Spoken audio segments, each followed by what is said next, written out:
And now, it's time for another Dice Tower review with Tom Vasel. Hey everybody, I'm Tom Vasel, and today we're taking a look at Space Race, the board game. I'm a huge fan of this subject. I love the idea of this game. It came with spaceships and space cards, and it's about the actual space race as you're going through trying to launch rockets and go in outer space.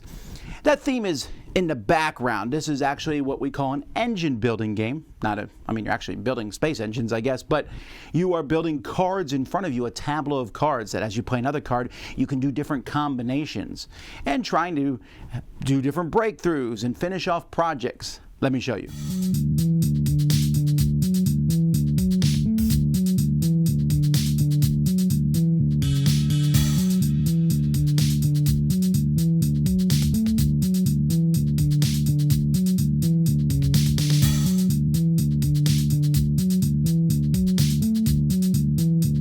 At the beginning of the game, each player is going to pick their faction: China, the private sector, NASA, ESA, or the Soviet faction. And you're going to play with a standard setup where everyone is the same, or the thematic setup.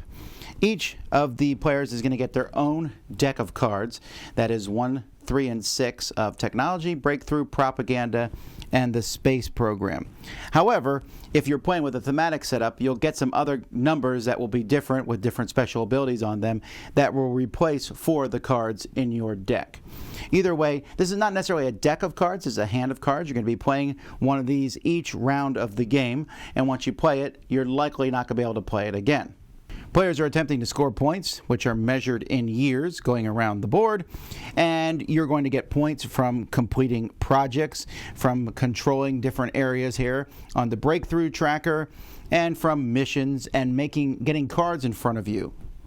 At the top of the board is a huge deck of cards, and at the beginning of every round you're going to stick a card in the unexplored universe. Each player also has a bunch of cards in their hand, depending on their hand limit, and you might draw more cards over the course of the game. And each player in turn order can put as many cards in the unexplored universe as they want to. There has to be at least one more than the number of players. So if not enough people put cards in, and you don't have to, then you just draw the rest off the top of the deck and throw them in. These cards are going to be shuffled each turn, and you're going to reveal a few of them depending on the number of players. So let's say these get revealed. You're going to put them out in their proper areas: space program, technology, and if those areas are filled, you might even cover them with other cards. After that, players are going to take that deck of cards that they have at the beginning of the game, and they're going to pick one that they're going to play each round with some of the information that's out there. After everyone's picked one, then the rest of the cards in that deck are revealed and placed onto the board in their respective places. And then player cards are revealed. At that point, players are going to be going through propaganda, technology, space programs, and breakthroughs. And each person who has played a card, for example, we go through propaganda first. So if I played a 6 propaganda card, I'm going to go before the person who played a 1 propaganda card. And if there's a tie, we look at turn order. Although there are different things if you play a 3 propaganda card. My faction is dedicated, which some cards work off of. They're better if that happens. And if you play a 1 propaganda card, you can get one of your cards back that you played earlier. So the 1s usually have a special ability at the bottom. Once you play a card, that's the color you're operating that turn. And every card that you have, so including the card you played, you get to do what it says. This says, from the universe, take a propaganda card and put it into your agency. So I'm going to pick one of these cards that's up there. So maybe I'll pick Neil Armstrong, who's a leader. You can only have one leader. Now, Neil Armstrong has a blue stripe and a red stripe on him. He also has a special ability that says if you dedicate it, you do something. Okay, so that would have worked if I had played a 3. In the future, if I play a blue card, I can use this ability here, which says I draw 2 cards off the deck and add them to my hand. If I play a red card in the future, I can do this one here, which says I can take a card from my hand and put it in my agency. You'll notice that this card here is on this side, which means I need to cover it with another card. It's a one-time use action, while the cards on the left side can be used multiple times. Although there are also cards that let you uncover cards. So when you do this, so I play this propaganda card at the beginning of the game, it doesn't do anything. But later on, maybe I have this card in front of me, I play the propaganda card, I get to take a card from the universe and add it to my agency, but I also get to take a guy in the breakthrough tracker and move him to another spot in the breakthrough tracker. So there's a lot of different things that you're going to be doing as the game goes by. Many times you'll be able to move people around in the breakthrough tracker, and at the end of certain turns, whoever has the most in here is going to get points. You're also having to watch these different projects over here. Each round you're going to be revealing these projects, and when a player completes something in a project, so this for example says put an orange, a propaganda, or a space program in your agency. If you do that, you get to put one of your little meeple dudes on in this area. So you put them here in standby, and at the end of your turn, you'll move them on. Your first one has to go in one of the blue spots, and after that, they go in the first empty spot. So if I go here, and then later on this player puts one there, and then there, and I get to put another one in, I'll put it there. And when this project finishes, I'll take all my people off of it, and I get points equal to the numbers below. There's also an area here on the board, investments. You have to pay cards sometimes to play things. Bureaucracy happens, and that's done in reverse turn order, where anyone who has a bureaucracy card, which is the bottom section here, so let's say I have this card here, this says I can put a card in my agency and move one of these guys in this area. So that's pretty cool, but it's only if I play this particular card. And each person can do all their bureaucracy.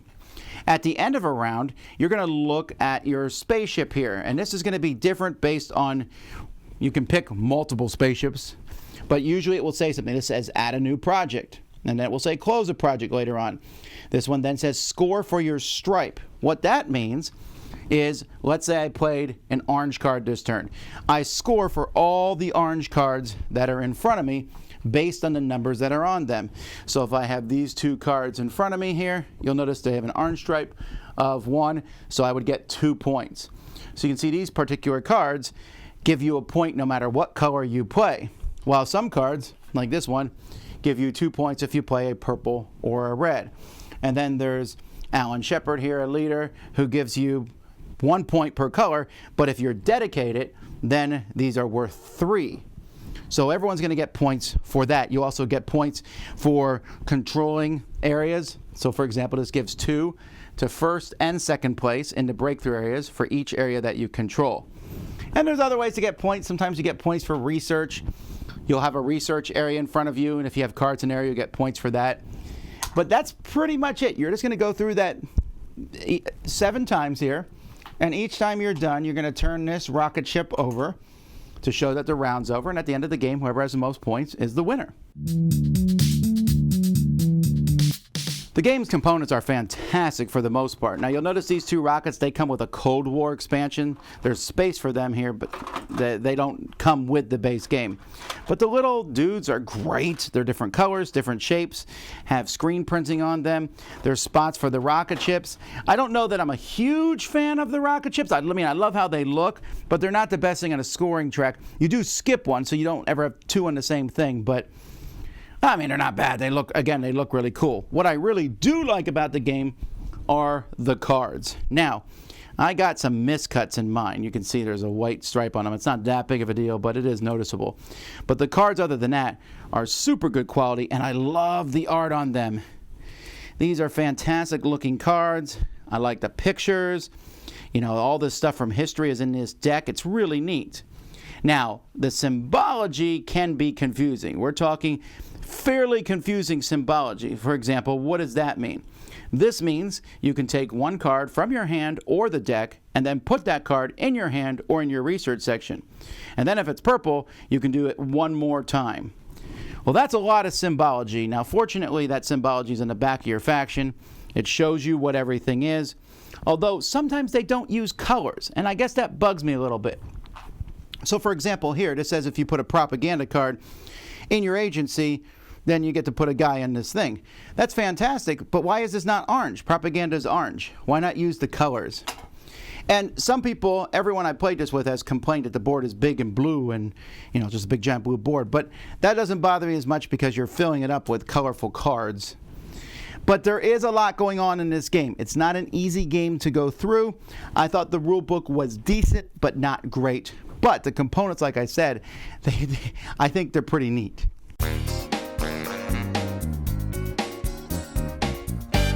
Now, I know that Space Race is based on a card game, and I have not played that, but I think I want to. See, the biggest problem I had with Space Race, the first time I played Space Race, I thought, oh, the game's over, and I feel like I did a few things, but I felt like my engine never came together. And I played it through again, and I was like, oh, that happens every game. Even when you're actively trying to do it, it feels like the game gets really good, and it ends before you do it. Because, again, you're only playing 7 of those cards as the game goes by.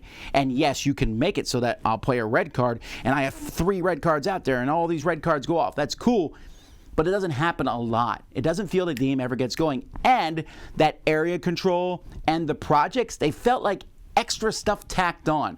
I was like, all right, do this. Oh, yeah, move a guy over here in this area control. And it felt like a couple parts, it felt too big.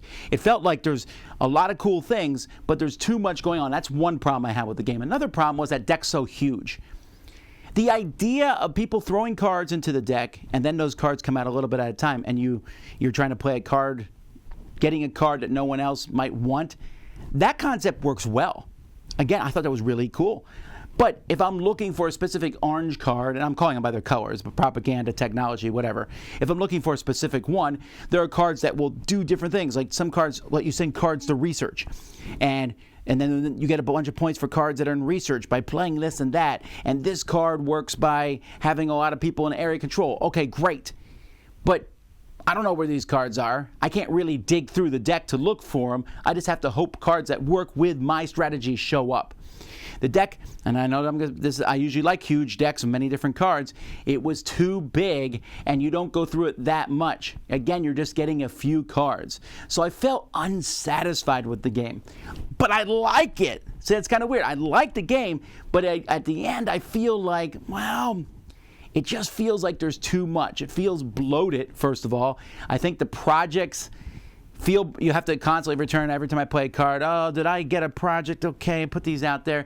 And that feels like something that you have to think about when you're playing cards, but you don't want to think about it. I want to think about how these cards work together. There's already a lot of symbols on these cards. There's a lot, it's going to take a while for people to grok it because of all these symbols. And I know some people in the comments will usually say things like, oh, the symbols aren't that difficult. But for the average human being, they really are. Symbols on cards is not a simple thing. I love Race for the Galaxy. It's one of my favorite games. But the symbols on the cards take a while for the average person to get. They just do.